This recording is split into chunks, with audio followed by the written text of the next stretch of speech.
Greetings, adventurers, and welcome back to Abnormal Voyages.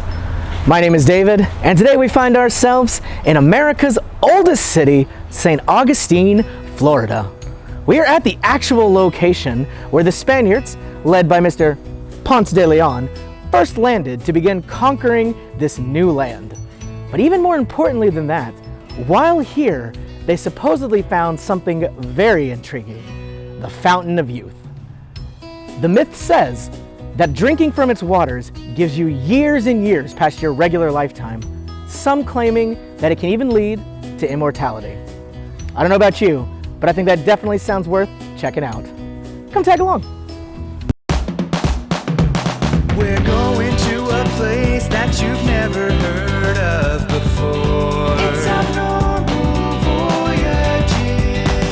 You're gonna learn something new. We're gonna open new doors. It's Abnormal Voyages.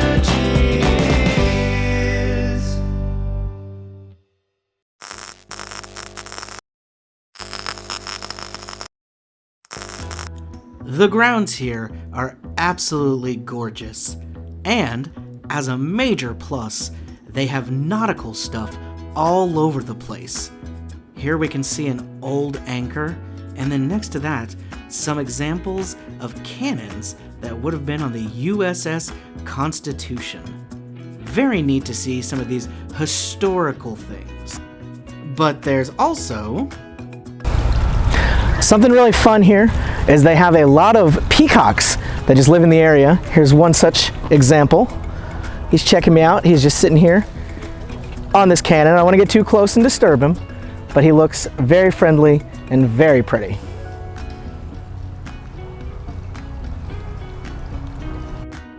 Now, when I say there are a lot of peacocks, I'm worried you think I mean like 5 or 6. No, there are dozens of peacocks here. This is a shot of peacocks literally on the roof. They're just hanging out up there. And then there are several more right here on the ground. They are all over the place. Luckily, they are very used to people, so they are not mean peacocks by any sort. And they are very, very pretty. There are lots of peacocks here, like I mentioned. We've got some food. We're gonna see if we can entice a couple to come over. Here you go, guys. You want some? There you go. We got plenty for everybody. Now, the ones that are kind of duller, those are actually female ones. The males are the ones that have the really big tails, like that guy that just jumped. Let's go over there and see if we can give him some.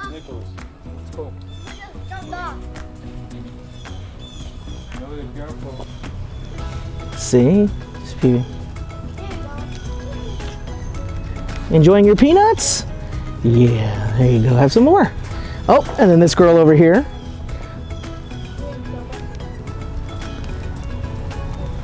They are very nice birds, a lot of personality. There was a breeding pair that was dropped off here back in the 60s, and pretty much that was it. They just kept going, and the park loved having them around, so they've kept them, and they've become a tradition here at the Fountain of Youth. Now, one of the technical terms for these birds is peafowl, and that encompasses all different sorts. So you can read a little information here while you're at the park and kind of learn about these feathery friends. But for now, we continue onward. Getting back to the historical nautical pieces, this is another anchor. This is a much more common one, very basic, but definitely gets the job done. And this is an example of a copper cauldron that you may think was used for food, but more than likely was actually used for creating whale oil. Now, there are a lot of historical examples out here. This one is one I wanted to point out. This is actually a British anchor from the 1700s. So this was not one from the Spaniards when they originally came. This was actually bought and placed here back around 1930. So it's been here for about 100 years. But something I really liked, look how this tree is actually grown up around it. This was placed here. The tree was much smaller at the time, and as it's come up, it's actually incorporated the anchor into it. You can look inside here and see the metal is all in with the wood. And I think this is a really cool example of how things that we do affect the natural world just as much as ours. Of course, the Spaniards were very strong in their Catholic faith, so an important part of their colony was their church. On this spot was the very first Catholic mission church in America. Of course, this is not the original building, but this is where it stood. They found the archaeological remains and were able to rebuild it to show what it would have looked like back then. First, we have an area here that had holy water in it. I'm not sure if it would have been from the Fountain of Youth, but special in a different way. Plenty of benches for everybody to file in and sit down to listen to the sermon.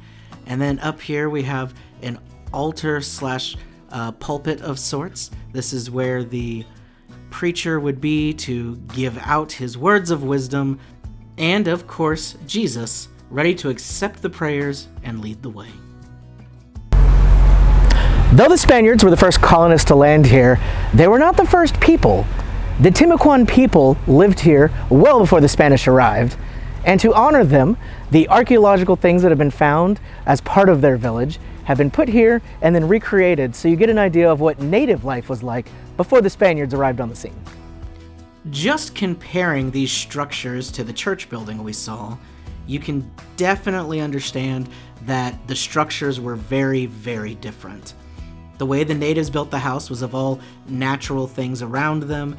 They were able to put these thatched roofs up there to help protect them during Florida's many, many rainstorms. And we can actually duck inside one of these larger ones here. They had fire in the middle, and everybody could kind of gather around. The walls helped keep that warmth inside, so even on the chilly nights, they were probably pretty comfortable here. This is a alligator skin. I'm sure the natives had plenty of those popping by every now and then, considering how close they were to the waters. And yeah, looking up, you could see the stars. Probably very nice. Here we go. Here's some of that water I was talking about a minute ago. This was not too far off from the ocean, being in St. Augustine, and that is how the Spaniards found this area, coming across and then being able to find these inlets over to the land.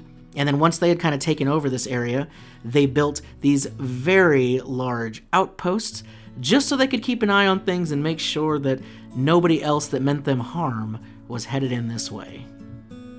But now we turn to the man who was in charge of this expedition, Ponce de Leon. Fun fact, he is actually responsible for naming this land Florida. He named it La Florida, and it became Florida even to this day. And though that was hundreds of years ago, who knows, maybe Ponce de Leon is still around today, thanks to the Fountain of Youth. Here's an artistic representation of what it may have been like when he found these magical waters, with youthful, beautiful people dancing in it, and the old Spaniards getting closer to just have a sip. You can actually bring home some water with you, because who doesn't want to bring home some waters of eternal youth, right? After looking all through the park, we finally come to the fabled, mythical waters that have attracted people for generations. And here we come to it, the Fountain of Youth itself. Now, this is from the same water that Ponce de Leon himself found and drank. They claim there are over 30 minerals in this water, so possibly altogether, this holds the secret to eternal youth. Oh, my friends, here's to all future adventures.